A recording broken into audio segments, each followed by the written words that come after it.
We've also got a safe indoor ADA compliant stage, which is nice for all of our fine arts. We're here at Hartford Elementary, built in 1957. We have single pane glass that's original, not very energy efficient. Some of this caulking is still original that contains asbestos, so we're concerned about that.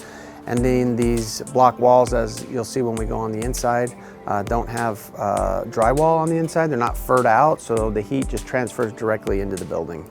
So we're inside the NPR. You can see the roof is significantly lower than what we would anticipate in an elementary school. So with that, we can't do all of the indoor PE activities that we can do at other sites. That's a concern. You can see our stage, not safe, not ADA compliant. If we do have students in wheelchairs, it's very difficult to get them on stage for their performances. So that's something we need to address as well. So right outside the cafeteria and the kitchen is access to high voltage, danger, switchgear. This is what the students are seeing as soon as they come out of the cafeteria. We've got transformers, SES, all electrical gear that we wouldn't want students to have access to. In comparison to Galveston, which has similar gear, and we showed you at Galveston, it's behind locked doors, away from students in this very similar area, but in a safe area so that students don't have access to it. So as you can see on these other classroom buildings, we have exposed conduit, we have transformers, we have panels. Again, all things that we do not want students to have access to that we would put behind locked doors in the future. So I'm going to show you the media center, but then I also want to show you the classroom buildings that have some safety concerns with this single pane glass and easy access to those classrooms, as well as energy inefficiencies. We're in a breezeway between two classroom buildings, and you can just see how everything is low. It's very dark. We've got exposed conduit up here for fire alarm and special systems, cameras, and just no other opportunity to get it higher and out of the way. So we're in a classroom here at Hartford Elementary.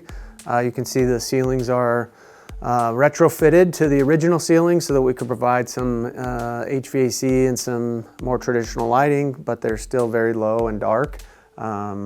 We've got, as we added power, we had to add this external conduit because of the way that the school was built. You couldn't run it into the plaster. We've also got exposed brick on the inside, again, providing inefficiencies for energy.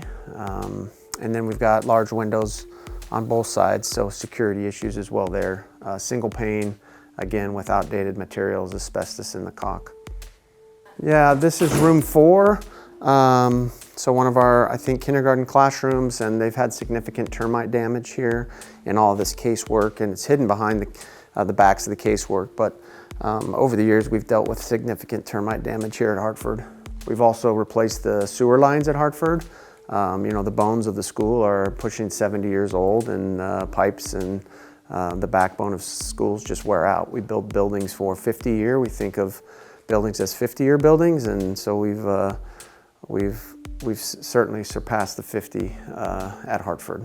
So we're here at the front office at Hartford Elementary. We have made some modifications to have a single access point, but we still have room for improvement. So any of our staff working up front in the front office, they don't have access visually to the parking lot to see who's approaching the school. That's the first level of security when you're designing a building. So we'd like to make some improvements to the front office and provide that visual to the parking lot to see who's approaching the school here at Hartford. We are here at Knox Gifted Academy, built in 1974. Knox has one of our internal offices, so the front office is actually in the heart of campus, which in the 70s was a pretty common design, but here in 2025, not so common. We'd like our front office to be attached to the parking lot, which we currently don't have. So we employ a security officer here during business hours, during school hours to welcome our guests. But we'd like to move the front office out to the parking lot. We need to update their kitchen and NPR. It's one of our oldest and least functional in the district. We're here at Hancock Elementary, built in 2004. Hancock has strong enrollment, but over the years, the trees have done significant damage to many of the sidewalks and concrete. You can see we've had to grind them down, starting to heave concrete. The water has taken a toll on some of these irrigation outlets and starting to disintegrate the concrete. We have this issue at many schools, at Bologna, at Tarwater, at Conley. These would all be areas that we need to address through future bond funds.